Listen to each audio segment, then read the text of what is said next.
মন্দিরে গৌর জাগাতে বাবাজি মহারাজরা ভোর 4টের সময় ঘন্টা বাজিয়ে মঙ্গল আরতি করে দিয়েছে। ওখানে গৌর ঘুমিয়ে নেই, গৌর ঘুমিয়ে আছে তোমার আমার মন্দিরে। আর আজকে গৌরের শয়ন শোভাটি দেখে পদকর্তা বর্ণনা করছে, বলে গৌরকে একবার চেয়ে দেখো, একবার চেয়ে দেখো গৌরকে। বলে দেখবো কি করে, না ফ্যান লাগাতে হবে, এইদিকে ফ্যানের দরকার নেই, দরকার হলে পরে বলবো, ওইদিকে লাগিয়ে দেন ভক্তদের দিকে, দূরে লাগাইতে হবে, সাউন্ডে অসুবিধা লাগবে, এখন খুব একটা দরকার হবে বলে মনে হচ্ছে।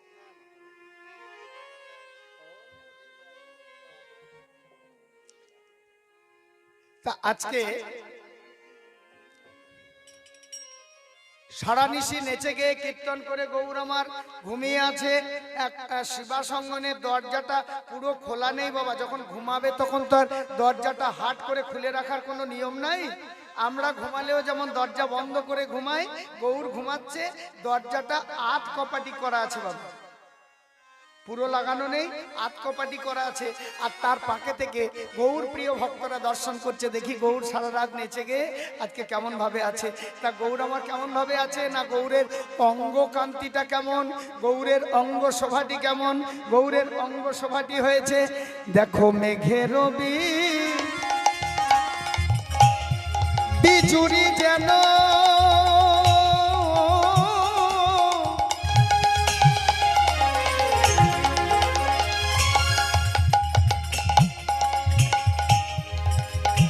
যেন ছানিয়া যতনে মেঘের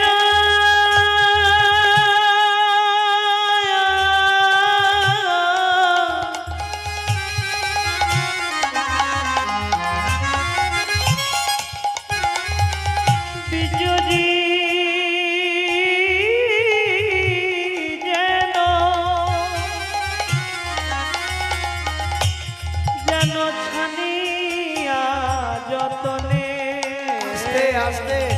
আসতে বলে কি বলছে ভাই পদাবলিটা, মেঘেরও বিজুরি যেন ছানিয়া। আচ্ছা আচ্ছা, একটা একটা করে কেটে কেটে বলো তো।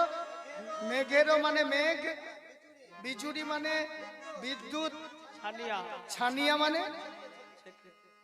কি কি স্পর্ধা দেখুন বৈষ্ণব পদকবি। যে বিদ্যুৎকে বিজ্ঞানীরা ধরতে পারলো না, আজকে বৈষ্ণব পদকবি বলছে দেখো আমার গৌরের অঙ্গকান্তিটা দেখো, মনে হচ্ছে বিদ্যুৎটাকে আবার তাতে যাতে ওই টুকরো টাকরি না থাকে তার জন্য যত্ন করে ছেঁকে নিয়েছে বিদ্যুৎটাকে। কি স্পর্ধা, বিদ্যুৎটাকে ছাঁক না দিয়ে যত্ন করে ছেঁকে নিয়ে আমার গৌর অঙ্গে প্রলেপ দিয়েছে, তার অঙ্গ জ্যোতি বলছে। বলে শুধু তাই নয়, এখানেও আবার বিধাতার আশা মেটে নাই। মেঘের বিচুরি যেন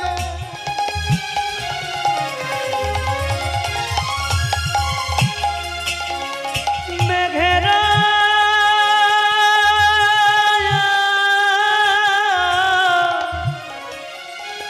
বিজুরি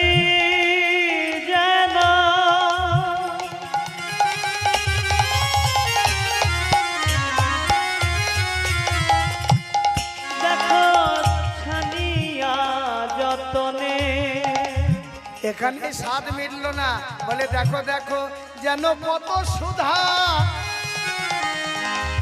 কত শত সুধা দিয়ে বিধি আমার গৌর করলো নির্মল,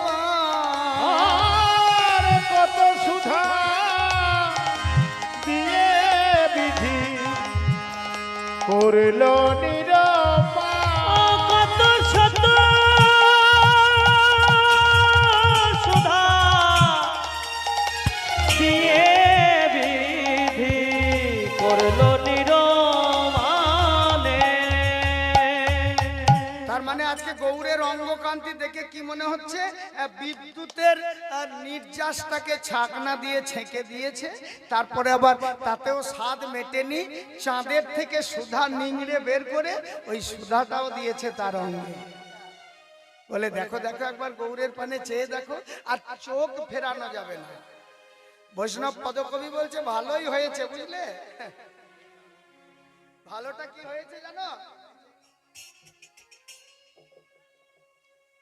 যারা ছোট ছোট শিল্পের কাজ করে দেখবে এই গ্রীষ্মকালে অনেকে পাখা তৈরি করে, এইটা যেমন করেছে ওই রকম বাঁশকে ফাটিয়ে ছোট ছোট করে পাতলা পাতলা করে সেই বাঁশের শ্বাসগুলোকে বের করে একটা পাখা তৈরি করে, বাজারে বিক্রি করে 10 টাকা 20 টাকা করে।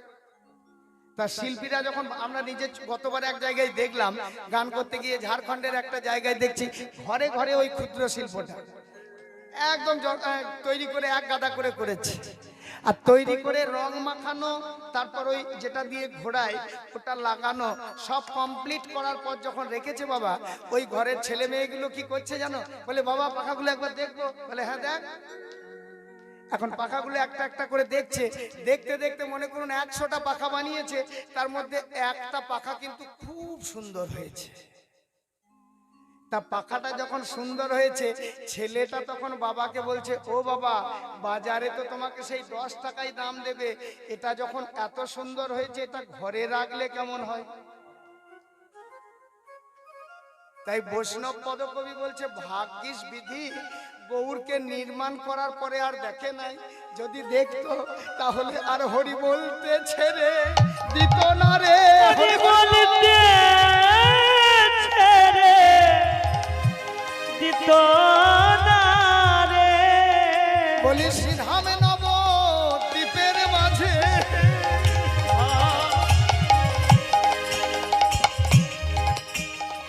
ধুলাই গড়াগড়ি দিতে ছেড়ে দিত না রে। শ্রীধামে নব দীপ মাঝে ধুলাই গড়াগড়ি দিতে ছেড়ে দিত না রে।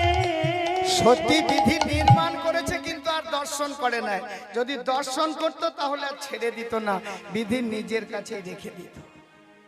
যাক ভালোই হয়েছে বিধি ভালো করে দেখে নাই, এত সুন্দর যদি দেখতো। আর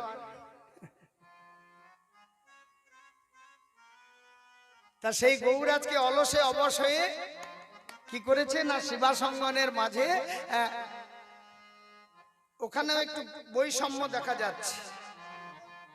কিরকম দেখা যাচ্ছে না, শিবাসঙ্গনের মাঝে যখন ঘুমাচ্ছে, গৌর যদি আপনার ঘরে ঘুমায়, আপনার অঙ্গনে ঘুমায়, তাহলে আপনার তো মনে হতেই পারে যে গৌর আমার কোলে মাথা দিয়ে ঘুমায়, তাই তাই। তা শিবাসের ঘরে যখন ঘুমাচ্ছে, শিবাসের তো মনে হওয়াই উচিত যে আমার কোলে মাথা দিয়ে গৌর ঘুমা। গৌর কিন্তু তা করে নাই। গৌর আজকে কোথায় ঘুমাচ্ছে দেখো, কার কোলে মাথা দিয়ে, কার অঙ্গে অঙ্গ দিয়ে না, গৌর আজকে ঘুমাচ্ছে গদাধরের অঙ্গে অঙ্গ দিয়ে। তাই বৈষ্ণব পদকবি আখরে দিচ্ছে, শোভা বলা যায় না, গৌর গদাধরের অঙ্গ শোভা। তা ভক্তমণ্ডলী ভক্তিমতী মায়েরা ওই গদাধরের অঙ্গে কেন?